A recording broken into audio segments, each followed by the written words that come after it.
Olá, povo de Deus, tudo bem com vocês? Juntos aqui no nosso ano bíblico, hoje o trecho é Lucas 6, de 12 a 49, Mateus 23 e Marcos 12. A gente começa aqui em Lucas capítulo 6, observando a análise, observando a declaração das bem-aventuranças. Primeiro é o seguinte, Jesus coloca todo mundo assentado, parado, quieto para ouvir. Nessa correria louca da vida, a gente tem que se assentar, parar e ficar quieto para ter o nosso momento parado para escutar o que acontece. Enquanto a gente se movimenta feito louco de um lado para o outro, a gente não consegue dar atenção devida às coisas importantes.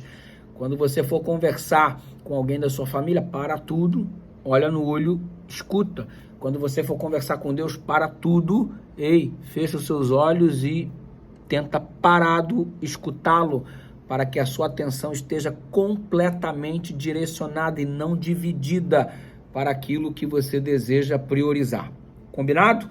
Muito bem. Jesus coloca todo mundo paradinho, quietinho, atenção. Aí ele começa: bem-aventurados pobres de espírito, porque deles é o reino dos céus. Que pobreza é essa? É pobreza de grana? Não, é pobreza de espírito. O que é ser pobre de espírito?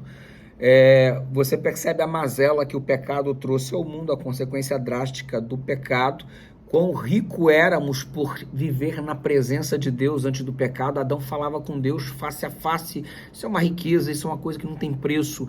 E tinham acesso à árvore da vida, e tinha acesso às melhores coisas do mundo. Não existia nenhum tipo de mal, absolutamente nada de ruim, ou seja, era tudo do bom e do melhor. E aí você tem um caráter perfeito, um caráter nobre. Há um momento em que o pecado entra para a história da humanidade, o casal cai e começa um processo de acusação. Foi a mulher que tu me deste, foi a serpente. Então agora não há mais aquela nobreza de espírito pela ausência do pecado. Há uma pobreza de espírito por causa da presença do pecado. O pecado trouxe essa pobreza de espírito. Quem reconhece essa pobreza que é causada pelo distanciamento de Deus é feliz, porque corre para Deus para resolver essa mazela. Você compreende? Se eu não entender quão pecador eu sou, eu não vou ter a felicidade de buscar a resolução para este pecado em Cristo Jesus. O pobre de espírito é aquele que reconhece sua pecaminosidade para buscar a solução através da graça de Deus. Então, a tua mazela, quando ela é reconhecida por você, automaticamente você busca o teu Salvador. Então, o pobre de espírito, ao reconhecer os malefícios que o pecado lhe trouxe, o principal deles, a separação de Deus e depois a morte, ele se torna feliz por ser pobre ao ver a saída que Deus lhe proporciona através do sacrifício de Cristo. Por que o pobre de espírito é feliz? Porque ele enxerga a saída, ele enxerga a solução sendo Cristo. Agora, o indivíduo que não reconhece sua pecaminosidade, sua pobreza espiritual, ele não tem solução, porque, consequentemente, ele não tem como ser feliz, porque ele vai viver num problema sem solução, enquanto aquele que reconheceu o problema, ele busca a solução em Cristo Jesus. E aí ele é feliz porque, ao reconhecer sua doença, ele absorve a cura que é Cristo Jesus, o sangue vertido na cruz do Calvário. Por isso que o pobre de espírito é feliz. Não é que há felicidade na pobreza, mas a felicidade no reconhecimento do que eu me tornei por causa do pecado e a solução que Deus tem para mim, e me deixa feliz ao saber que tem solução. Compreendeu? Esse o aspecto gira em torno da pobreza declarada aqui nas bem-aventuranças. Aí aquele que tem fome, né? Estamos falando de fome da palavra, né? Fome e sede de justiça. Você tem fome e sede de justiça. A Bíblia aponta o Senhor Jesus como Senhor justiça nossa. Então você tem fome de Deus mais do que fome de pão. Você tem sede de Deus mais do que sede de água.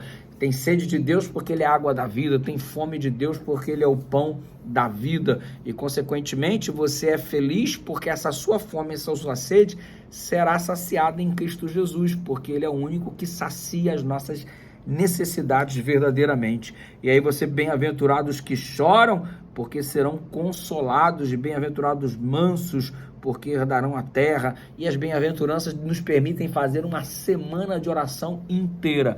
Eu não sei quanta lágrima você já derramou por causa do pecado, por causa da separação de Deus, por causa das consequências que o pecado traz à nossa vida. Não é fácil, dor, sofrimento, morte, perda de queridos, enfim.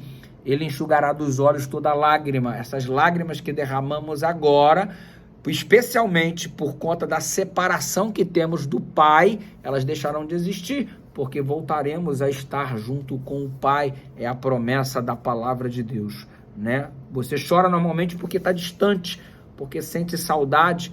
Bem-aventurados que choram porque percebem a distância que o pecado causou, nos tornando pobres de espírito. Reconhecendo isso, nós buscamos então Jesus para termos a nossa fome e sede de justiça saciado. Choramos hoje por causa do distanciamento, mas isso não mais existirá quando ele vier nos buscar.